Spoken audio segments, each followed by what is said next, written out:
Hello folks, and welcome to this special editorial edition of Decision 2016 Digest, July 3rd, 2016.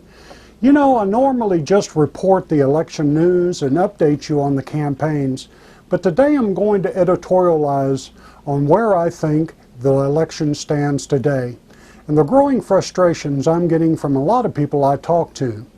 My sincere thanks to friend and nationally syndicated editorial cartoonist Antonio Branco for today's show graphic. He's definitely my favorite political cartoonist in the country. Let's set aside for a moment the flaws, criticisms, and partisan talking points on each of the candidates and start with a view from 35,000 feet. This view is set against the background of the two main party candidates the GOP and Democrats have chosen: a boorish, politically incorrect, and loose cannon New York real estate developer, and an establishment political ruling class figure who's under FBI investigation for compromising the national security of our country. These two candidates have the highest negative public perceptions any two candidates have had in modern U.S. history. Yet the difference between the two in their worldviews couldn't be any more stark. From 35,000 feet, this election truly is about two very different directions for our country going forward. On the Democratic side, Hillary Clinton has stated publicly she intends to continue and be an extension of Barack Obama's policies if she's elected. I categorize her worldview as I do Obama's. She's a globalist and supports American globalism. But what exactly does that mean? If you believe in and see our country as ordinary, non-exceptional, that we are but one in a community of nations around the world, that we shouldn't be in a leadership role on the world stage, Hillary's your candidate. Not to be nerdy, but this view kind of reminds me of Star Trek and the Borg. Lower your shields. We'll add your distinctiveness to our own. Resistance is futile. Our border should be easy. Come one, come all, because we love you, and we'll use our tax dollars to take care of you.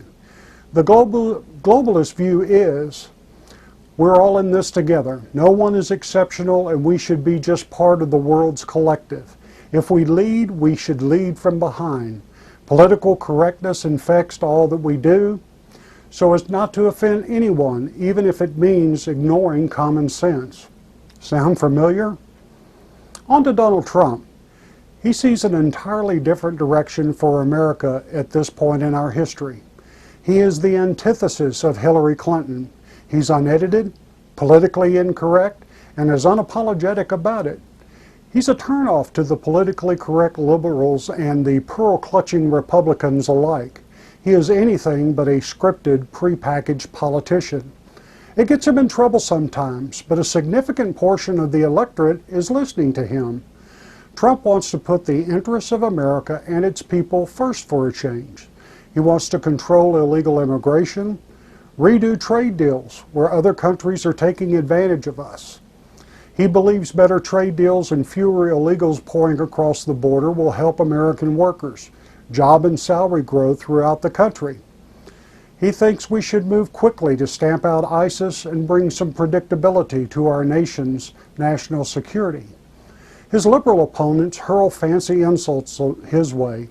He's a xenophobe, meaning he's afraid of immigrants or foreigners, or he's a racist, or even worse. It's also predictable and cookie-cutter liberal pabulum.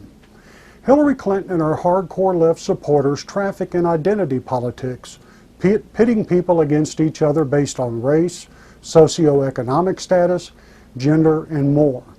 Their credo is based on perpetual grievances, and they believe strongly that they can legislate and or regulate equal outcomes for all. They see the Constitution as fungible, subject to revision and broad interpretation to fit a political creed or philosophy.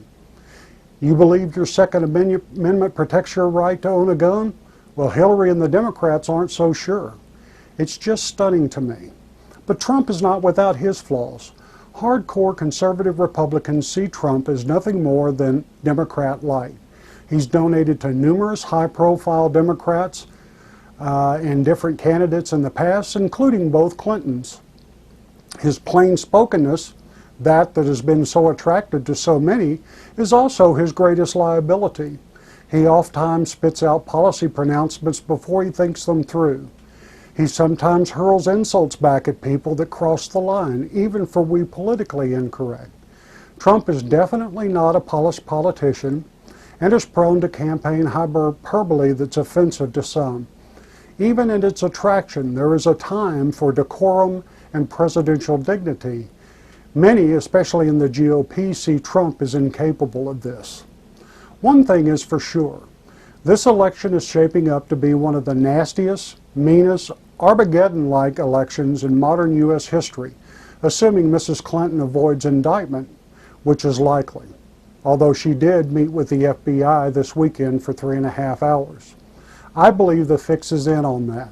Hell, Obama has endorsed her, telegraphing his position on it. It's important to remember, though, as you watch the news and all of that, national polls at this point are virtually meaningless.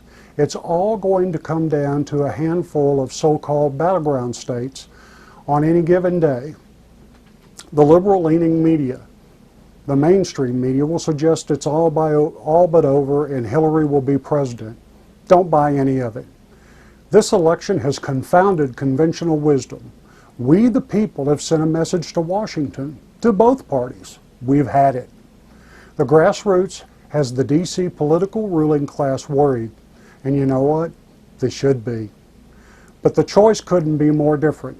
A Democratic establishment figure who thinks the rules don't apply to her, who would continue the globalist, socialist, politically correct view of the world of President Obama, or a political novice who's moderate, politically incorrect bore, who speaks his mind and wants to put America first for a while.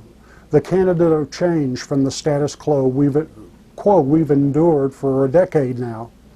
In the end, you will have to decide. Your humble correspondent here, I see it as a choice between two piles of dog poop, with one of them stinking much more than the other. Sad, really, but the choice between the two represent two very different directions for our country, so you should think about that. That's my editorial view of the presidential election as of today. I appreciate you watching.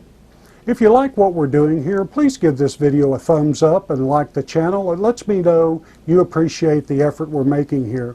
As a hookup, just for my viewers, if you like listening to books instead of reading them, hit the special link in the description down below for your free 1-month trial from audible.com. We get you your first month free, your first book download for free, just for trying it. That's it for now. Thanks for watching. We wish you the very best 4th of July holiday. Whatever you do, folks, perk up, pay attention to this upcoming presidential election. Learn more and get involved, folks. Your country needs you. We'll see you next time right here on Decision 2016 Digest.